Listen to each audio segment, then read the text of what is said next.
Hi welcome to our channel Veena's Paheli. അപ്പോൾ ഇന്ന് ഒരു ലഡുവിൻ്റെ റെസിപ്പി ആയിട്ട് അരി കൊണ്ട് ഉള്ളൊരു ലഡു. നമ്മൾ സാധാരണ നമ്മൾ വീട്ടിൽ വയ്ക്കുന്ന അരിയില്ലേ, അത് തന്നെ എടുത്തിട്ടുള്ള ഞങ്ങൾ പുഴുക്കലരി എന്നാണ് പറയാറ്. ചുവന്ന അരി, അത് കൂടുതൽ ടേസ്റ്റ്. പച്ചരിയിൽ ഞാൻ ഉണ്ടാക്കി നോക്കിയിട്ടില്ല കേട്ടോ. അപ്പോൾ അത് ഞാൻ കഴുകി വെച്ചിട്ടുണ്ട്. കഴുകിയിട്ടാണ് ഞാൻ ലഡു ഉണ്ടാക്കാറ് കേട്ടോ. അപ്പോൾ ഞാൻ അരി കഴുകി മാറ്റി വയ്ക്കും. അത് കുറച്ചൊന്നും വലിയാനായിട്ട്, വെള്ളം വലിയാൻ ചീഞ്ചട്ടിയിലിടുമ്പോൾ ശരിയാവില്ല. അങ്ങനെ അരി മാറ്റി വെച്ച് വറക്കാനിടുന്നു. വറുത്ത് ഒരു ചെറിയൊരു ചുവന്ന നിറം വരുമ്പോൾ മാറ്റി വെക്കുക, ചൂടാറാനായിട്ട് വെക്കുക. എന്നിട്ട് നമുക്ക് മിക്സിയിൽ പൊടിച്ചെടുക്കണം.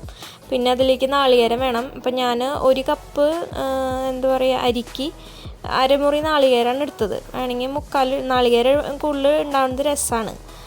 ഓക്കെ.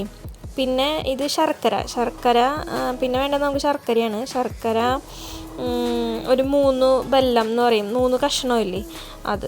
വലിയതാണെങ്കിൽ 3 മതി, ചെറുതാണെങ്കിൽ കുറച്ചും കൂടി എടുക്കുക.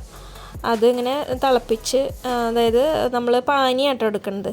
സാധാരണ ഞാൻ ശർക്കര അങ്ങനെ നുറുക്കിയിട്ട് ഇങ്ങനെ അങ്ങനെ തന്നെ ഇടാറ്. ഇതിപ്പോൾ ഞാൻ പാനിയിൽ ഉണ്ടാക്കി നോക്കാൻ വെച്ചിട്ടാണ്. ശർക്കര പാനി എടുത്തിട്ട് മാറ്റി വയ്ക്കുക. അതുപോലെ നമ്മൾ അരി പൊടിച്ചെടുക്കുക. ഓക്കെ. അതുപോലെ നാളികേരം നമ്മൾ മിക്സിയിലിട്ടൊന്ന് പേസ്റ്റാക്കി എടുക്കുക, വെള്ളം ചേർക്കണ്ട.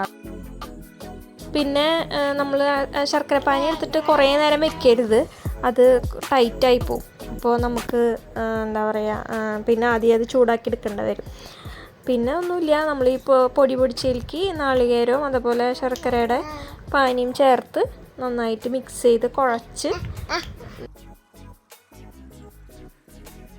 അരിച്ചെടുക്കണം കേട്ടോ പാനി എടുക്കുമ്പോൾ. അല്ലെങ്കിൽ അറിയാലോ, അങ്ങനെ അതിൻ്റെ എന്തെങ്കിലുമൊക്കെ വേസ്റ്റുകളൊക്കെ ഉണ്ടാവും, കല്ലും അങ്ങനെയൊക്കെ. എവിടെയൊക്കെ ഉണ്ടാക്കണമെന്ന് നമുക്ക് അറിയില്ലല്ലോ. അപ്പോൾ ഇങ്ങനെ അരച്ചെടുക്കുന്നതല്ല. അപ്പോൾ പാനി നിങ്ങൾ ഒഴിച്ച് നോക്കി മിക്സ് ചെയ്ത് ഒഴിച്ച് നോക്കാം കേട്ടോ.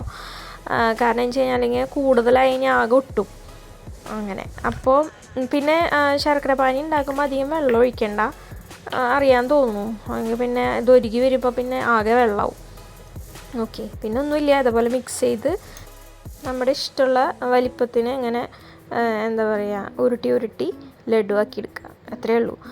പിന്നെ ഇപ്പോൾ ചിലപ്പോൾ ഞാൻ ആദ്യം ഉണ്ടാക്കിയപ്പോൾ കുറച്ചിങ്ങനെ ഒട്ടിയിരുന്നു, അതായത് പാനി കൂടിയിട്ടേ.